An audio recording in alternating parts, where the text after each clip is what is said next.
今天是問答第9集，有朋友問湖北的帝王大馍怎麼蒸才能輕鬆的鬆軟又熟透？大家好，我是老莫，喜歡記得點讚收藏起來。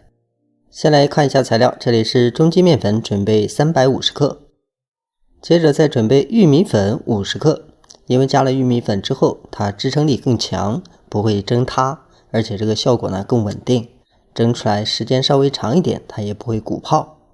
接着需要把玉米粉和面粉充分的搅拌均匀，讓它均匀分布。然后再加上干酵母3克，因為現在天太熱了，不要加太多。然後水呢，咱們準備230克，因為玉米粉它的吸水能力還是有的，要稍微偏多一點。這樣經過發酵之後，整個麵團的軟硬度才能適中。接着呢，先加入一部分水，把酵母先搅拌的化開，然後呢，和面粉先給它摻匀。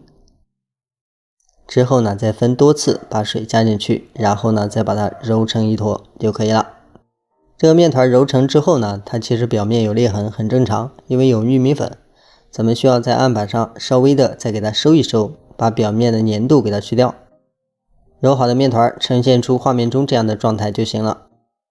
最後包起來進行第一次發酵。第一次發酵的時候呢，發透就好，千萬別發過。因為加了玉米粉之後，這個麵团一旦發過，越揉越裂。這塊麵团就已經發好了。發好之後呢，接着咱們案板上稍微補一點粉，粉量不需要很多。大家可以看一下，開始的時候呢，這個麵团是有點偏硬。發酵好之後呢，它整個的狀態就會變得更鬆軟。咱們可以這樣點一下，非常輕鬆。這個軟度就非常適中了，能夠保證咱們蒸好之後它不塌，更圓潤。裡面的蜂窩狀態呢，也非常的充足。包括咱們做其他的發面食品也是一樣，只要保證這樣的狀態，你蒸出來的效果呢基本就很穩定，不像開盲盒那樣。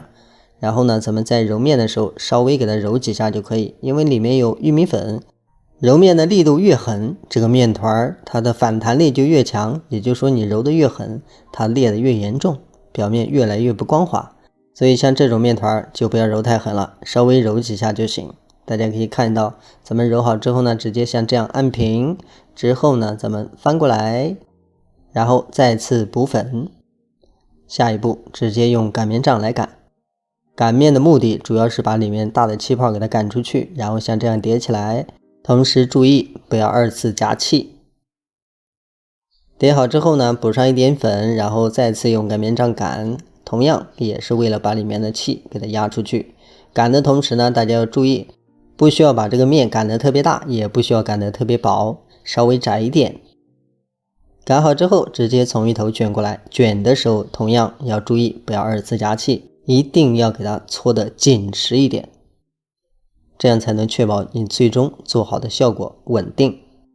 捲好之後呢，大家可以看，咱們像這樣輕輕的往下按一按，接着再用擀面杖在上面擀一擀，也不需要擀薄，也不需要擀長，只需要擀出一個光面就可以。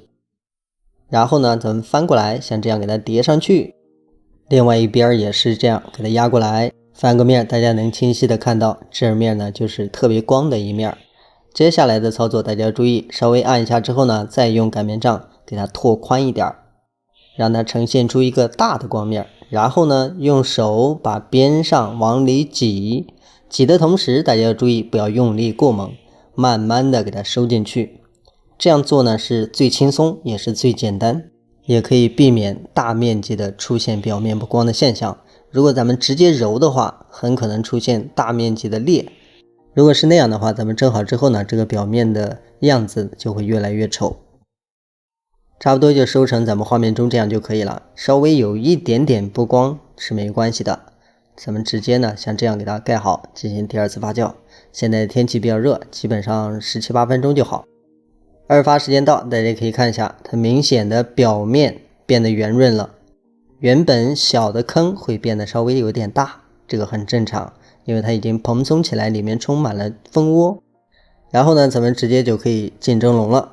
放蒸籠之前呢，大家可以稍微動一下，防止它粘住。然後呢，咱們慢慢的把它托起来放進去，一定不要用力去擠它，去按它，那樣它就发酵不起来了。然後呢，直接開水大火蒸25到28分鐘，基本上就可以。大家可以看一下，正好就是這樣的。包括整個的鬆軟度啊，包括熟透的程度都是比較穩定又好的。